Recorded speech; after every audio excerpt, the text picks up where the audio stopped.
Cinquentões, sessentões, setentões ou até mais experientes estão empreendendo.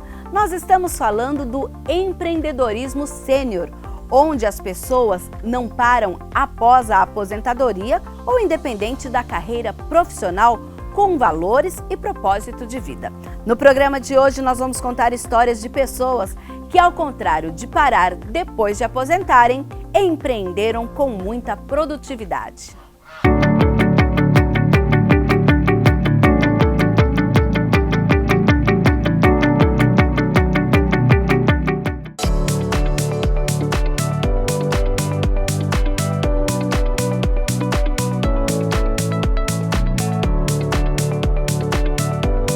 No Brasil, com os avanços da medicina, a expectativa de vida das pessoas tem aumentado consideravelmente. Subiu de 60 anos na década de 80 para 75 anos atualmente. Os idosos representam aproximadamente 12% da população brasileira.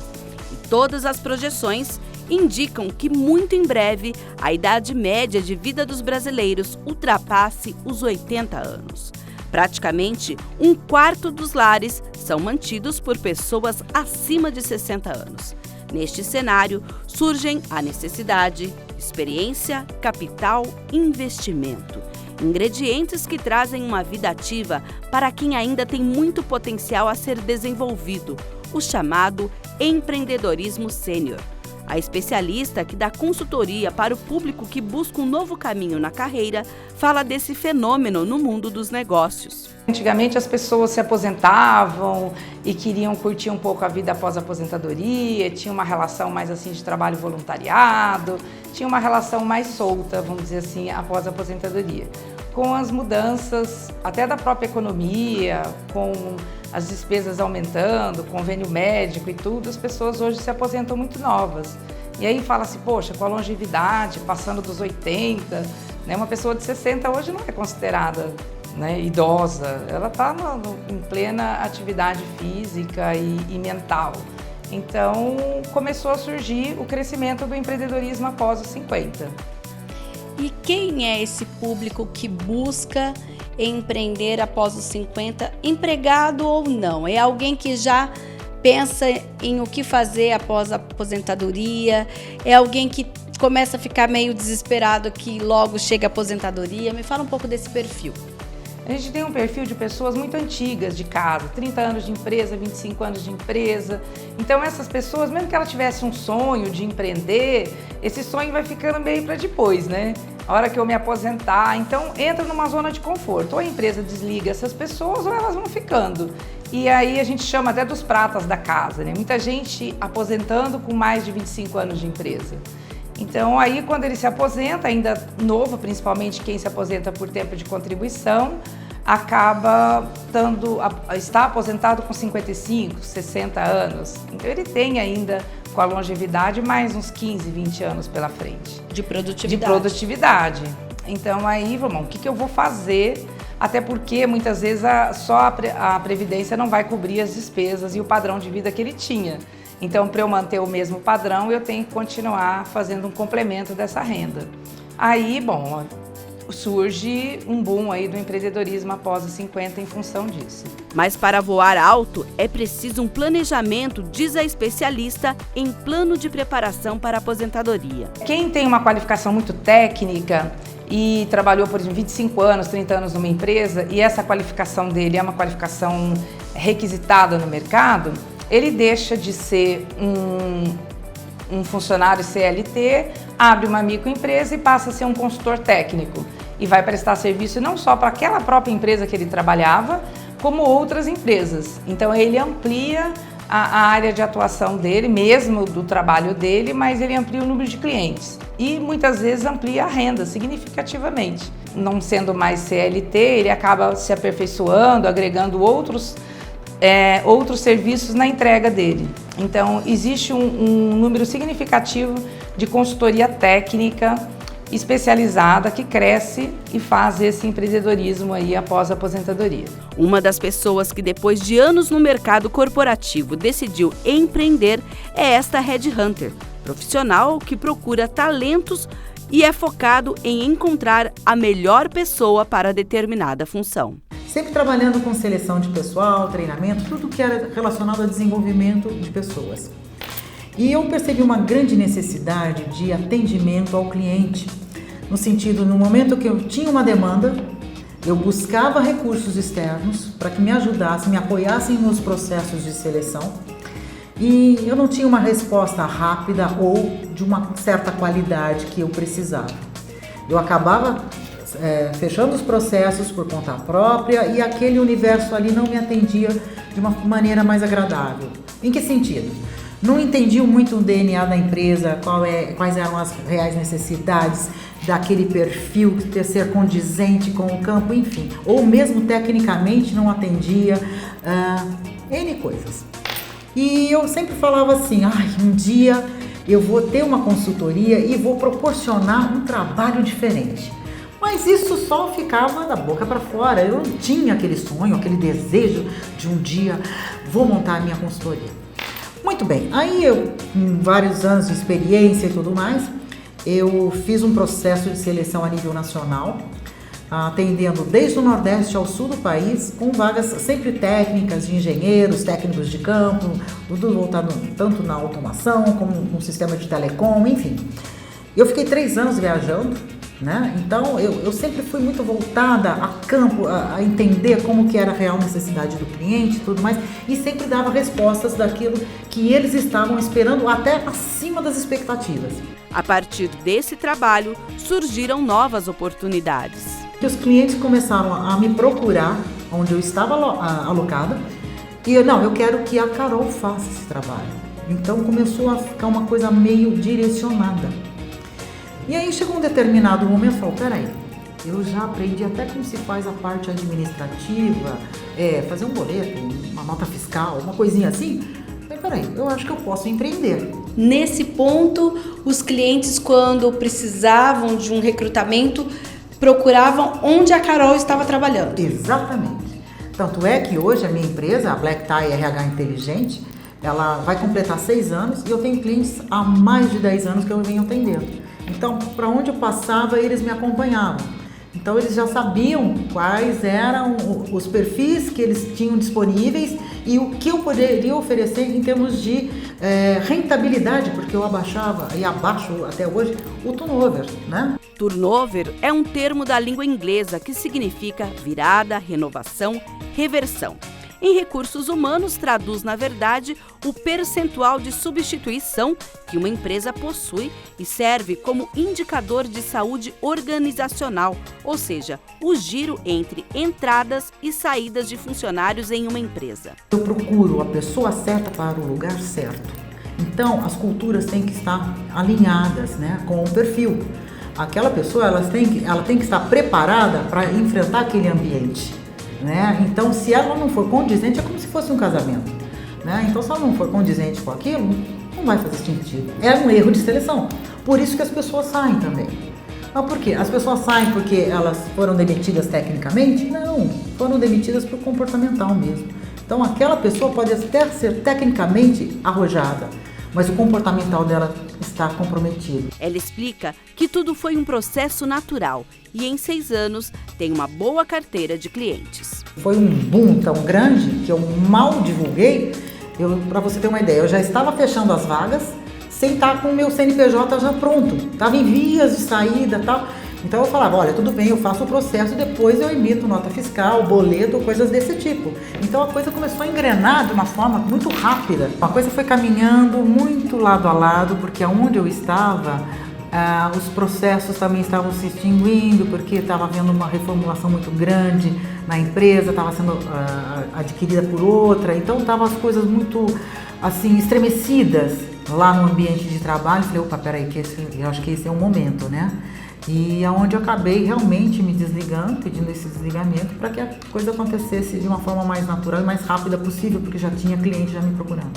E você fez de uma forma natural que os antigos chefes, digamos assim, não ficaram, poxa, a Carol nos traiu. Não, muito pelo contrário, né? Falou, olha que legal, bacana, parabéns. Eu acho que esse é o seu momento, você já está numa fase que dá para você, sabe, tranquilamente empreender, né?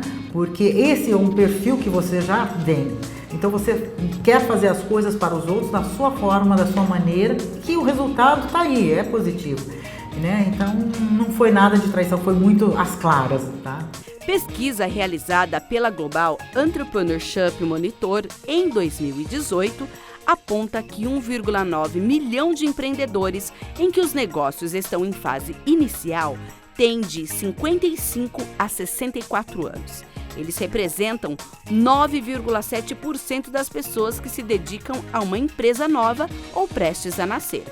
Já quando se trata de empresas consolidadas, os sêniores somam 4,8 milhões de indivíduos e representam 24,9% dos empreendedores, mais que o dobro do percentual da faixa de 18 a 34 anos.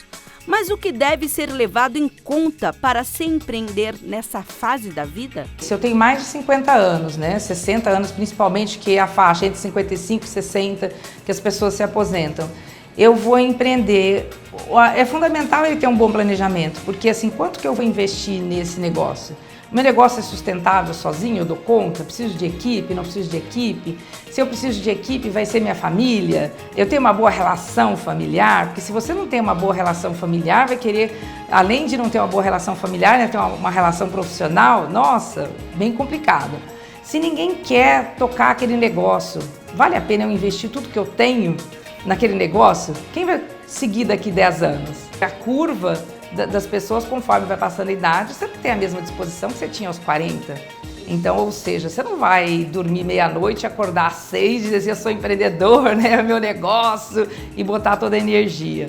Então, a tendência é você arrumar uma coisa mais leve, que você possa também curtir um pouco da vida. E aí você tem a saúde, que requer mais atenção, atividade física, melhor alimentação, ou seja, entra outros fatores, que não é só empreender.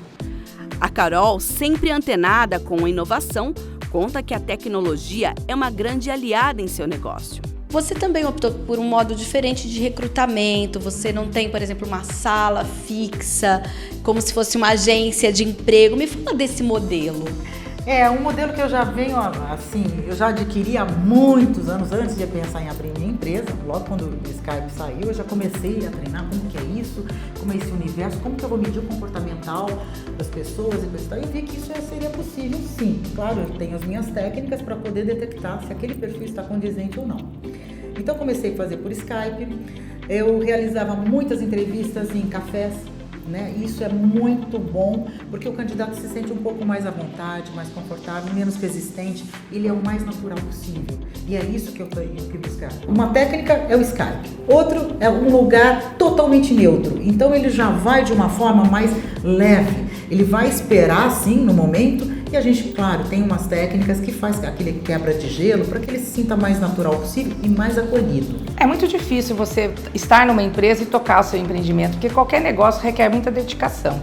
Então, assim, muitas pessoas começam a desenvolver o espírito empreendedor trabalhando o intraempreendedorismo. Então, as empresas estão investindo nisso, quero que o meu colaborador pense como dono, cuide disso aqui como se fosse dele e começa a pensar como dono. Então, ele pode empreender dentro de onde ele está trabalhando. Aí ele vai se preparando para quando ele sair, montar o negócio dele. E alguém vai ter que fazer, né? Aí, se você não tem capital para ter tudo isso, é complicado, porque o mundo está tecnológico cada vez mais. E nós, na nossa época, não era assim. Eu fui da época de fazer datilografia. Meu grande diferencial na época era escrever máquina elétrica. Nossa, né? A gente pode comparar hoje quem domina um computador. A empreendedora lembra que é importante que o colaborador tenha uma cultura de tratar o trabalho como algo seu, o que, no caso dela, facilitou o processo de ter a própria empresa. Nas empresas onde eu trabalhei, tipo assim, eu era dona do meu negócio. Então eu vestia não só a camisa da empresa, mas eu transformava aquilo lá como eu sendo a dona do negócio. Então isso me facilitou. Então essa cultura, como que eu posso dizer, esse tipo de comportamento eu já vinha adotando há muito tempo. Então eu mesma acabei criando mecanismos que eu era responsável, né? E eu, tanto pelos resultados como pela entrega, enfim, então eu recebi vários prêmios justamente por causa disso. Eu tinha esses destaques pela forma como eu conduzia o meu trabalho.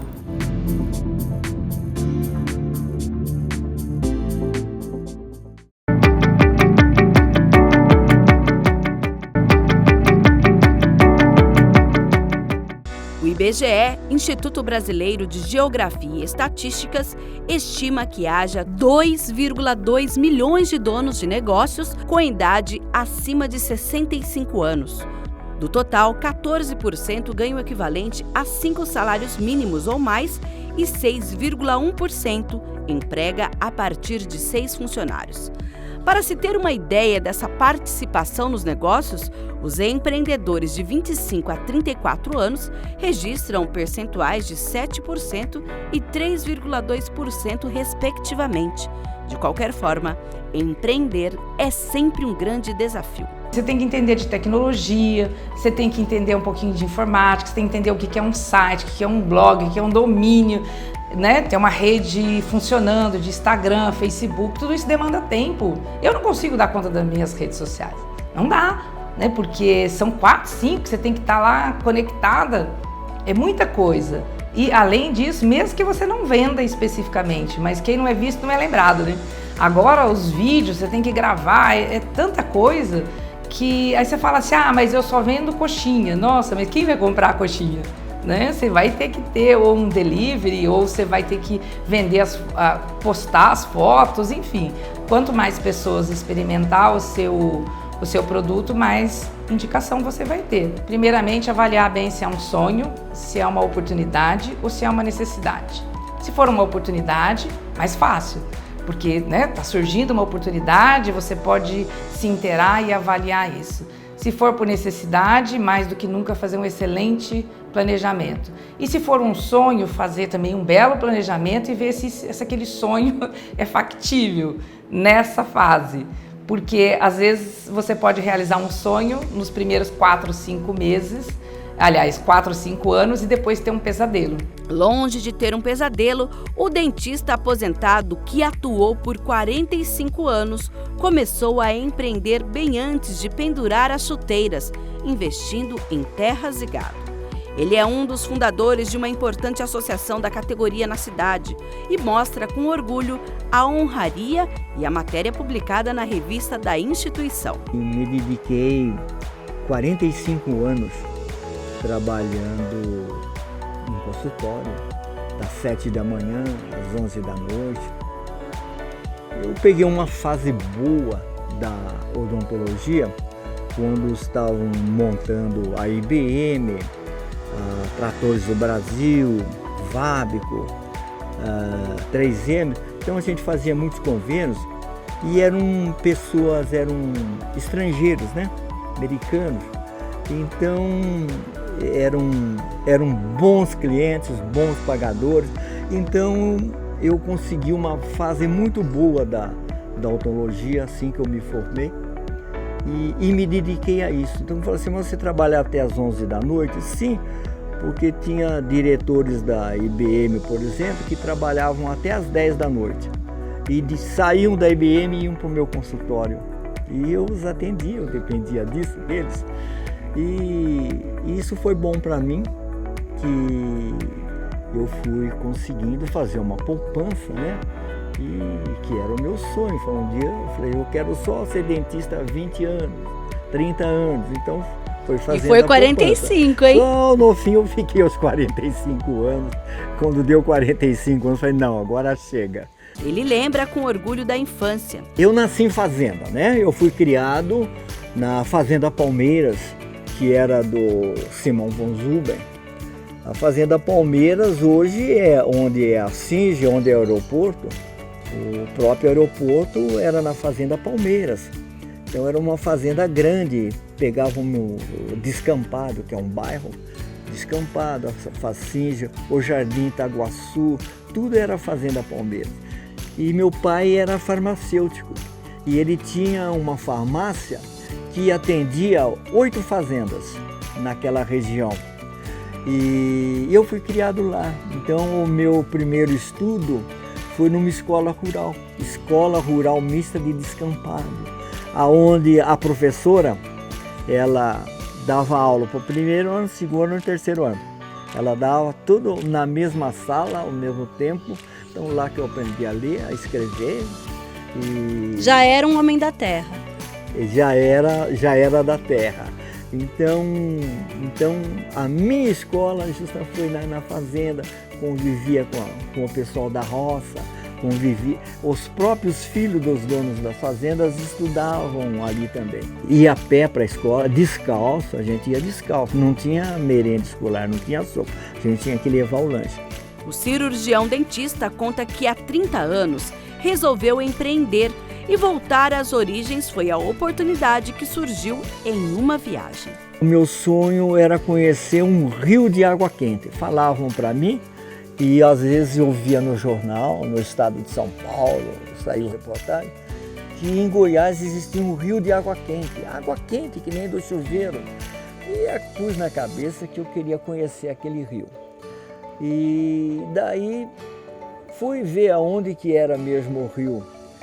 E daí eu comprei um DKV. Na época comprei uma piruinha DKV, pus uma colchonete, aquecedor, fogão, um fogãozinho, tudo, e uma barraca, comprei, e fomos 2 dias de viagem de Campinas, lá era tudo terra. Você e sua família? Eu e minha mulher, só tinha eu e ela, não tinha filhos. E nós acampamos à margem desse rio, no lugar que hoje chama Esplanada. Hoje é muito bonito lá, mas naquele tempo era um gramado, só tinha grama e mato. E ficamos 15 dias acampados na beira desse rio. Daí nós ficamos sabendo que a 20 quilômetros de lá existia uma cidade, uma vila, era uma vila que se chamava Caldas Novas. Nós ficamos sabendo dessa vila, que existe Caldas Novas, que tinha uma pensão, e uma prefeitura, um jardim, e era tudo de terra. E um dia numa outra segunda vez que nós fomos acampar lá, com o mesmo DKV, nós fomos até Caldas Novas. Era uma vilazinha, não tinha muita coisa lá. Tinha um loteamento vendendo lotes, num preço que era assim, aquele dinheiro que a gente tinha no bolso, né? Era bem baratinho. Era baratinho, era coisa, vamos dizer, de dinheiro de hoje, um lote de terreno, R$300 em dinheiro de hoje. É dinheiro que a gente pode ter no bolso, lógico. E acabei comprando um lote. E foi até interessante que o lote vizinho também estava à venda e era de um dentista. E o corretor falou, então, o dentista quer vender, ele quer vender os 2 lotes, ele quer 600 dos 2 lotes. Mas eu já falei para ele que é muito caro. Eu falei, é mesmo caro, fala se ele quiser 500 eu compro os 2. Acabei comprando essa propriedade. Até que esse mesmo corretor um dia me procurou, eu falei, puxa, você gosta daqui? Aqui tem tanto sítio, tanta fazenda barata, né? Tem uma aí que o homem gosta do lote seu lá. Ele quer, com o tempo, construir um armazém. E ele pega seu lote de entrada. Daí eu dei meu lote de entrada, aqueles 2 lotes de entrada, e paguei o resto em 10 vezes e comprei um sítio lá, né? Mas aí quando o senhor comprou esse sítio, o senhor já começou a produzir ou o senhor deixou ele parado lá um tempo? Sim, eu comprei o sítio e não tinha nada, era só cercado e pasto, né? E depois, na outra vez que eu fui, eu procurei uma pessoa que era vizinho, que estava sempre se interessado lá. E eu falei para ele, se eu comprar uns bezerros aí, compra aí 10 bezerros, você não toma conta para mim meio a meio? Eu dou o bezerro, você toma conta, quando vender nós repartimos o dinheiro. Ele topou e nós começamos a fazer negócio assim com um meeiro. Meeiro é o agricultor que trabalha em terras que pertencem a outra pessoa e reparte os seus rendimentos com o dono dessas terras. O dono da terra fornece o terreno, a casa e, às vezes, um pequeno lote para o cultivo particular do agricultor e de sua família. Ele fornece ainda equipamento agrícola e animais para ajudar no trabalho. Ele entendia de gado, então ele sabia o gado que ia crescer, que ia dar porta e tal coisa. E nós estamos juntos até hoje.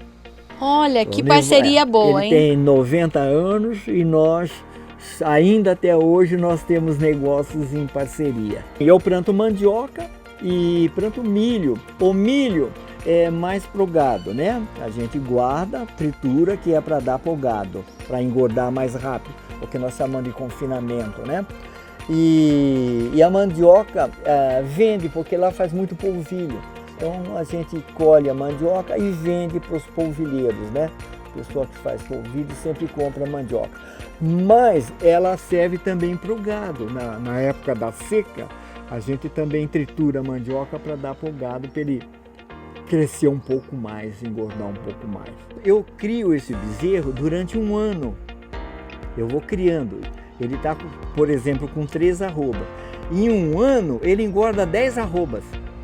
Então eu compro ele com 3, e em um ano eu tenho um boi de 13 arrobas, 13, 14, às vezes tem uns bois que crescem rápido, vai para 15 arrobas, né? Então é uma média de 10 arrobas que engorda. Quando ele atinge as 14, 15 arrobas, a gente vende esse boizinho para as pessoas que faz confinamento. Então tem pessoas que só vivem de confinamento. Pega esse boi, que eu demorei um ano para crescer, ele confina, eles prendem esse boi no lugar e enche de ração, milho, mandioca, tá? E em 3 meses esse boi vai para 18, 20 arrobas. Então ele acaba ganhando 6, 7 arrobas só no engordar em 3 meses. O termo arroba, de origem árabe, é a mais antiga medida de massa existente e varia de acordo com a cultura ou povo que a utiliza, possuindo diversos valores em quilogramas. Na Arábia Saudita, por exemplo, a arroba equivale um pouco mais de 11,3 kg. Em algumas regiões da Espanha, esse valor é de um pouco mais de 16 quilos. E no Brasil e em Portugal, 14 quilos 688 quilogramas, o que foi arredondado para 15 quilos. No Brasil, apesar de estar consolidado este último valor por arroba, existe ainda uma grande confusão entre o peso vivo e o peso da carcaça bovina. O frigorífico só compra boi de 18 arrobas para cima, normalmente 20, 22 arrobas. Quando fala uma arroba de boi, é uma arroba de carne, viu? Sim. Não sei se você sabe. Sim. Quando o frigorífico mata, você manda um boi para matar, o chifre, casco, rabo, fígado, coração, tudo é do frigorífico. Tá. Ele só te dá a carne. É essa carne que tem que ter 20 se arrobas. conta como arroba, que custa R$180 o quilo. Pelas fotos dá para perceber a vida simples que esse empreendedor leva, bem diferente dos tempos de cirurgião dentista. Aqui, por exemplo, eu não podia sentar num botequim para tomar uma caipirinha, comer um churrasquinho, pegar o croquete com a mão, tal coisa, né? Eu tinha que ter uma personalidade, mostrar higiene, mostrar tudo isso. Então, aonde eu ia, era Dr. Nelson, Dr. Nelson. Lá eu não sou o Dr. Nelson, né? Lá eu sou um peão. Eu estou com 80 anos, ando a cavalo, você vê ali minha moto, ando de moto, ando a cavalo, me sinto um jovem, me sinto uma pessoa de realmente 55, 60 anos, e eu considero que essa minha vida de campo, de roça, me deu esse dom, né? Esse bem que eu tenho, assim, de estar sempre alegre, feliz e contente. Com tanta produtividade, o que os empreendedores sêniores podem ensinar? Eu não dependo da minha aposentadoria, né? Embora ela seja bem, assim, de acordo com aquilo que eu planejei, mas eu quero deixar isso como uma forma, assim, olha, das minhas viagens e coisa e tal. Eu tive esse privilégio, mas aí que tá, eu tive uma educação financeira, então é diferente. Você é feliz onde você está? Primeira pergunta. Eu sou. Então, Analisem de forma o que você pode criar de diferente, né? Ou então, olha, eu quero empreender, mas é aquilo que você quer empreender, você conhece? Porque não adianta nada achar que é moda. Por exemplo, eu vou abrir uma academia. Um exemplo, não sei, mas eu sou formada na área, eu conheço o negócio. Se não, não faça isso. Você tem que seguir aquilo que realmente você gosta, que te faz bem e te faz feliz. A aposentadoria é pouca, então eu vivo de comprar bezerro e vender os garrotes, né? É um encanto. É um encanto. Por exemplo, você está aqui na minha chácara, que aqui é cidade, né? Que aqui é um bairro de Campinas, e você vê o que eu tenho, olha, passarinho cantando, meus peru, ganso, pavão, as galinhas de Angola, peixe. Então eu vivo aqui. Eu passo quase que o dia, quando eu estou aqui, quase que o dia todo aqui. Daqui mesmo eu tenho internet, eu cuido das minhas coisas por lá. E lá eu me sinto o rei.